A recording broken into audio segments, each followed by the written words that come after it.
Hello everyone. हम लोग आज मेटल्स एंड नॉन मेटल्स, धातु और अधातु चैप्टर के 8वां क्लास पढ़ रहे हैं। आज के क्लास में हम लोग रासायनिक बंधन के विषय में पढ़ेंगे। रासायनिक बंधन के प्रकार के बारे में जानेंगे, किस प्रकार से रासायनिक बंधन होता है। इन सब सारी बातों की जानकारी आज के क्लास में लेंगे। आप वीडियो के अंत तक बने रहें। बिल्कुल ही आसान भाषा में, आसान तरीके से सीखेंगे हम लोग। आइए कि रासायनिक बंधन, केमिकल बॉन्डिंग किसे कहते हैं। वह रासायनिक बल जो किसी अणु में परमाणुओं को एक साथ बांध कर रखता है, रासायनिक बंधन कहलाता है। क्या कहलाता है? रासायनिक बंधन कहलाता है, केमिकल बॉन्डिंग कहलाता है। यहां पर हम लोग रासायनिक बंधन किसको कह रहे हैं? तो रासायनिक बल को कह रहे हैं। एक बल है जिसके द्वारा एक अणु में जितनी भी परमाणु हैं सबको एक साथ बांध करके रखता है एज ए गठरी। आइए और इसके बारे में जानते हैं कि मान लीजिए HCl है। एक अणु HCl में H भी है, हाइड्रोजन भी है और Cl भी है। एक परमाणु H हुआ और दूसरा परमाणु Cl हुआ, लेकिन जिस बल के कारण एक साथ बांध कर रखा जाता है H और Cl, इसी बल को हम लोग क्या कहते हैं? रासायनिक बंधन कहते हैं।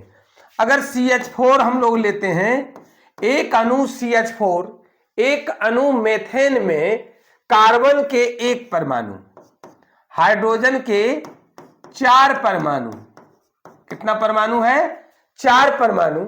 और ये 5 परमाणु, 4 हाइड्रोजन का और 1 कार्बन का, बांध करके इस रूप में जो रखा जाता है जिस बल के द्वारा, उसी बल को हम लोग क्या कहते हैं?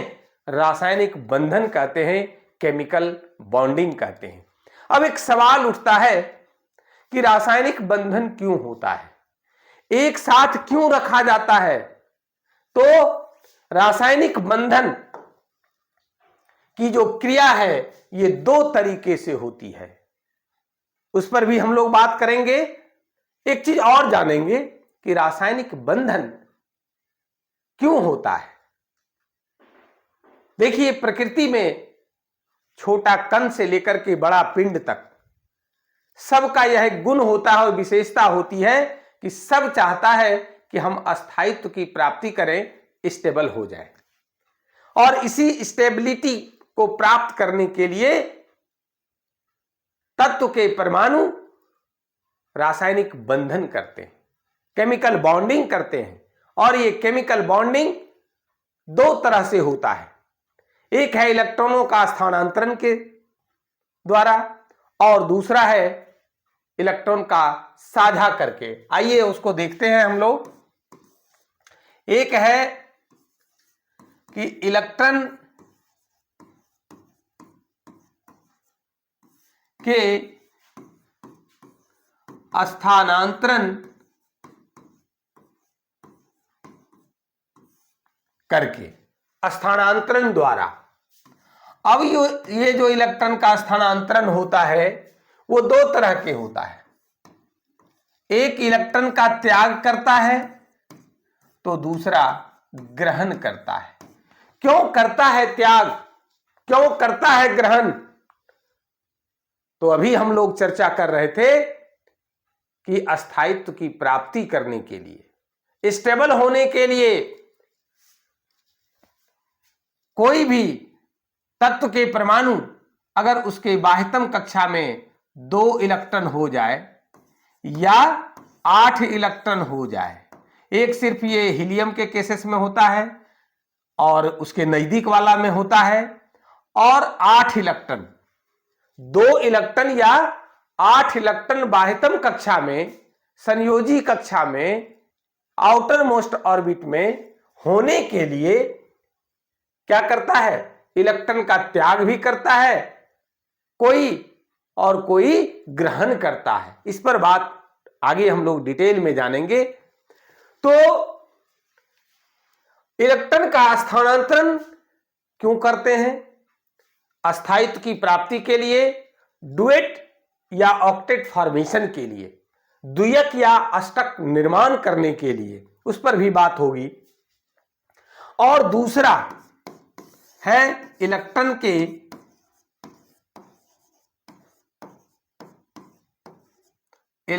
के साझा द्वारा, इलेक्ट्रॉन के साझा द्वारा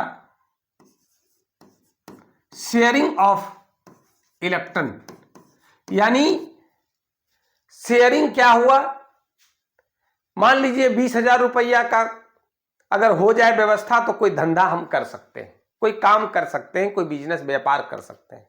हमारे पास 10,000 है, आपके पास 10,000 है, हम दोनों मिल करके 10-10 20,000 हो गया और धंधा शुरू कर दिए। 100 रुपया पर दिन पर डे इनकम है, 50 रुपया आप, 50 रुपया हम ले। अगर आप 10,000 नहीं देते, हम 10,000 नहीं देते, 20,000 नहीं होता और धंधा शुरू नहीं होता ना तो इनकम होता। तो इस परिस्थिति में ठीक यहां पर भी होता है कि इलेक्ट्रॉन ना हम देंगे ना हम लेंगे, ना हम देंगे ना ही लेंगे। ऐसा कीजिए, दोनों आदमी शेयर कर लीजिए। उसी तरह से इलेक्ट्रॉन में भी क्या होता है, दो परमाणुओं के बीच साझा होता है और साझा के फलस्वरूप स्टेबल होता है, यानी ऑक्टेट और डुएट फॉर्मेशन होता है, अष्टक और द्वियक का निर्माण होता है और जिसके फलस्वरूप क्या होता है कि परमाणु अस्थायित्व की प्राप्ति करता है, स्टेबल हो जाता है। अब आइए, हम लोगों ने क्या सीखा कि रासायनिक बंधन की क्रिया दो तरीके से होती है। पहला है कि इलेक्ट्रॉन के स्थानांतरण द्वारा, दूसरा है कि इलेक्ट्रॉन के साझा के द्वारा, शेयरिंग ऑफ इलेक्ट्रॉन के द्वारा। आइए, अब है कि रासायनिक बंधन, जरा सा हम लोग इस पर चर्चा करते हैं कि यहां जो है इलेक्ट्रॉन के स्थानांतरण द्वारा जो रासायनिक बंधन बनता है किन्हीं दो परमाणुओं के बीच, इलेक्ट्रॉन के स्थानांतरण के फलस्वरूप जो रासायनिक बंधन बनता है, एक प्रकार का वो हो गया रासायनिक बंधन। दूसरा है कि इलेक्ट्रॉन के साझा के फलस्वरूप जो रासायनिक बंधन बनता है, उसका भी एक प्रकार का वो रासायनिक बंधन है। हम लोग दोनों को अभी देखेंगे। आइए, कि रासायनिक बंधन कितने प्रकार के होते हैं, तो दो प्रकार के होते हैं, वैद्युत संयोजक बंधन इलेक्ट्रोवेलेंट बॉन्ड, या आयनिक बंधन आयनिक बॉन्ड। फिर दूसरा है, ये पहला हो गया, और जान लीजिए इसी का दूसरा नाम है और एक तीसरा, ध्रुवीय बंधन। कौन सा बंधन कहते हैं? ध्रुवीय बंधन। तीनों एक ही हुआ, वैद्युत संयोजक बंधन या आयनिक बंधन या ध्रुवीय बंधन। दूसरा जो टाइप है वो है सहसंयोजक बंधन। अगर किसी परमाणु में इलेक्ट्रॉन के स्थानांतरण के फलस्वरूप जो रासायनिक बंधन बनता है वह वैद्युत संयोजक बंधन या आयनिक बंधन या ध्रुवीय बंधन कहलाता है। फिर है दूसरा सहसंयोजक बंधन, किसी तत्व के परमाणु के बीच इलेक्ट्रॉनों के साझा के फलस्वरूप जो रासायनिक बंधन बनता है उसको क्या कहते हैं? सहसंयोजक बंधन या कोवेलेंट बॉन्ड कहते हैं।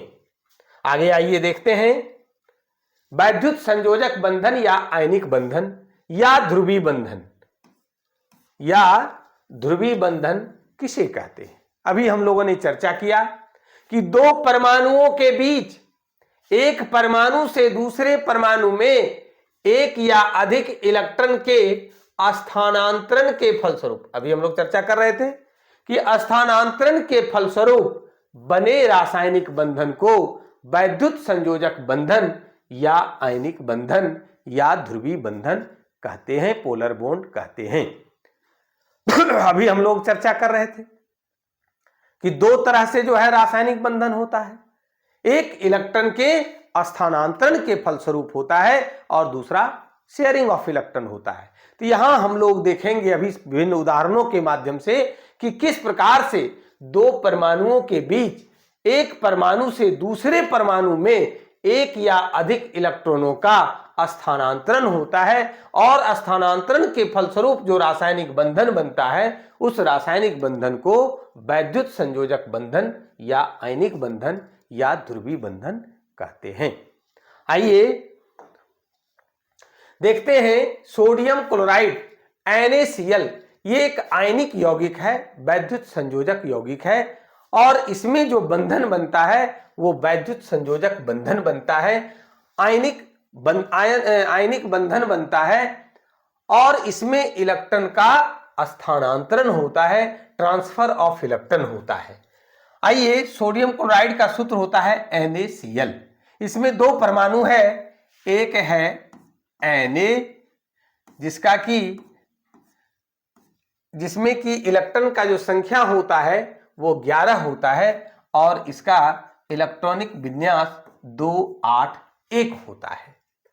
दूसरा जो है वो क्लोरीन है जिसमें नंबर ऑफ इलेक्ट्रॉन 17 होता है और इसका इलेक्ट्रॉनिक विन्यास 287 होता है। अब देखिए हम लोग जो चर्चा कर रहे थे कि 2 इलेक्ट्रॉन या 8 इलेक्ट्रॉन बाह्यतम कक्षा में करने के लिए, यानी डुएट या फिर ऑक्टेट फॉर्मेशन के लिए, डुएट फॉर्मेशन का मतलब हुआ कि बाह्यतम कक्षा में 2 इलेक्ट्रॉन, ऑक्टेट फॉर्मेशन का मतलब हुआ कि बाह्यतम कक्षा में 8 इलेक्ट्रॉन। जान लीजिए हिंदी में अष्टक और इसको हिंदी में द्वियक कहते हैं, इसको कहते हैं द्वियक और इसको कहते हैं अष्टक, है ना। अब आइए हम लोग समझें कि किस प्रकार से ये डुएट और अष्टक बनाता है। अब कहिए कि इसमें ये जो बाह्यतम कक्षा में 1 इलेक्ट्रॉन है, यहां पर 2 विकल्प आया कि बाह्यतम कक्षा में इसको 8 इलेक्ट्रॉन पूरा करने के लिए, अष्टक चूंकि ये फॉर्मेशन करेगा तो अष्टक पूरा करने के लिए इसके पास 2 विकल्प है। एक है कि 1 इलेक्ट्रॉन का त्याग कर दे तब अष्टक बन जाएगा और दूसरा है कि 7 इलेक्ट्रॉन ग्रहण करे तो यही आपका 1 + 7 8 हो जाएगा। अब आप ही सोचिए कि इसमें जो है 1 इलेक्ट्रॉन त्यागना आसान है या 7 इलेक्ट्रॉन ग्रहण करना आसान है। तो हम लोग यहां क्या होगा, 1 इलेक्ट्रॉन त्यागना आसान होगा, हम लोग ये निर्णय लेंगे और वही होता है। यहां पर भी देखिए 7 इलेक्ट्रॉन है बाह्यतम कक्षा में, तो यह क्या करेगा, 7 इलेक्ट्रॉन लेना आसान है, 7 इलेक्ट्रॉन देना त्यागना आसान है या 1 इलेक्ट्रॉन ग्रहण करना आसान है। तो 1 इलेक्ट्रॉन ग्रहण करना आसान है, जिससे ये भी क्या करेगा, 7 और 1 8 यानी ऑक्टेट फॉर्मेशन कर लेगा और यही रियल में होता है। और कोई ये इलेक्ट्रॉन त्याग किया करेगा सोडियम और क्लोरीन ग्रहण कर लेगा। अभी देखिए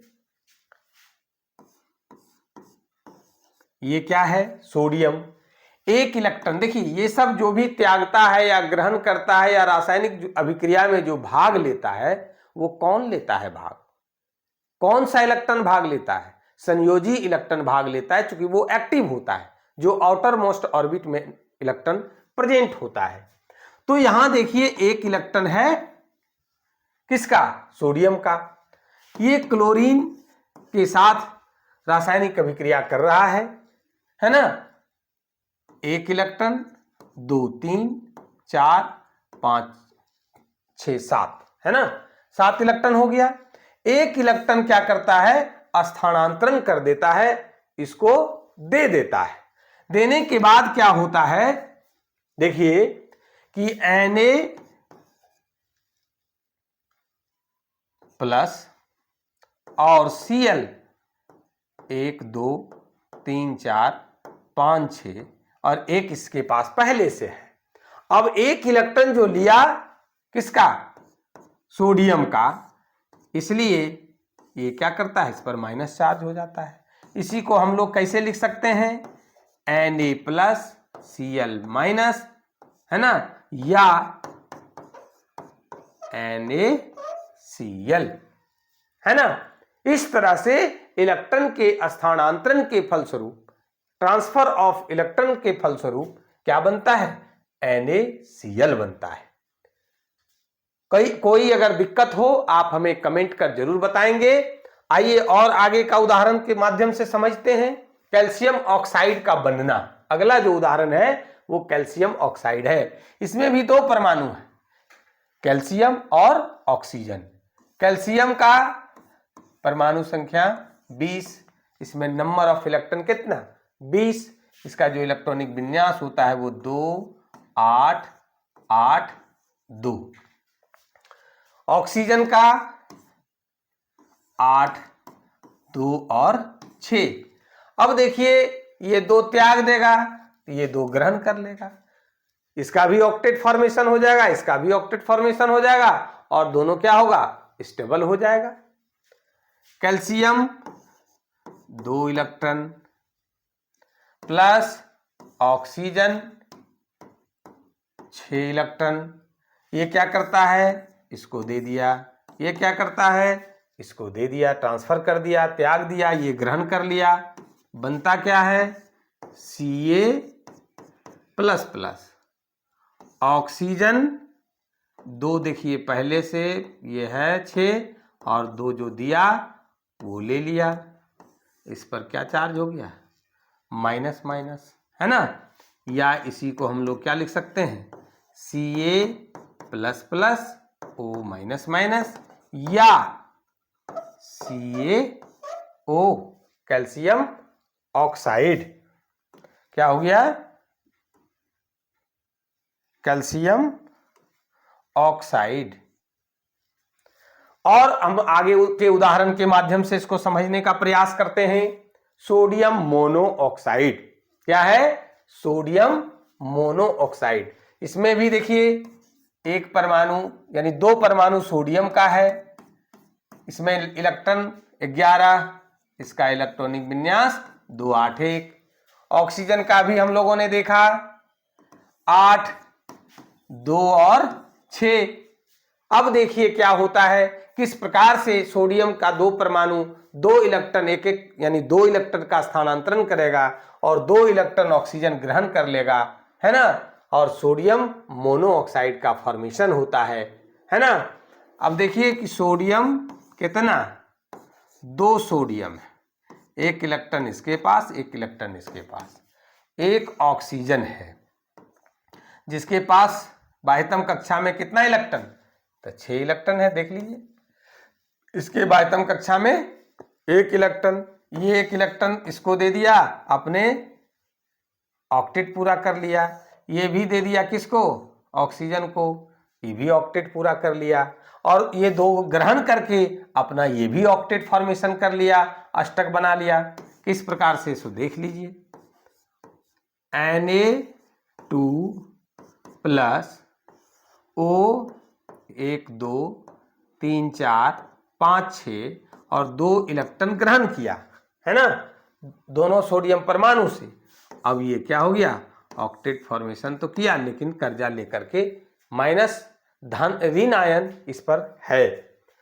इसी को हम लोग लिख सकते हैं Na2 plus O minus minus, O minus minus, या Na2O। इस तरह से हम लोग उदाहरण के माध्यम से ये समझने का प्रयास किए कि किस प्रकार से इलेक्ट्रॉन का ट्रांसफर होकर के इलेक्ट्रॉन के स्थानांतरण के फलस्वरूप वैद्युत संयोजक बंधन या आयनिक बंधन का फॉर्मेशन होता है ना, और आयनिक बंधन के फलस्वरूप जो यौगिक बनता है उसको आयनिक यौगिक कहते हैं, वैद्युत संयोजक यौगिक कहते हैं। अब देखिए कुछ वैद्युत संयोजक या आयनिक यौगिक का उदाहरण है। इसका भी आपको किस प्रकार से इलेक्ट्रॉन का ट्रांसफर होगा वो कर करके आपको अपने से देखना है, और इसका जो सूत्र है वो हम अभी लिख देते हैं। ये सूत्र भी तैयार करना है, याद करना है और बना करके देखना है, क्योंकि अगर केमिस्ट्री रूपी मकान तैयार करना है तो ये फॉर्मूला रूपी ईंट भी व्यवस्था करना पड़ेगा आपको। आइए हम इसका सूत्र लिख देते हैं। Magnesium chloride MgCl2, magnesium oxide MgO, calcium chloride CaCl2।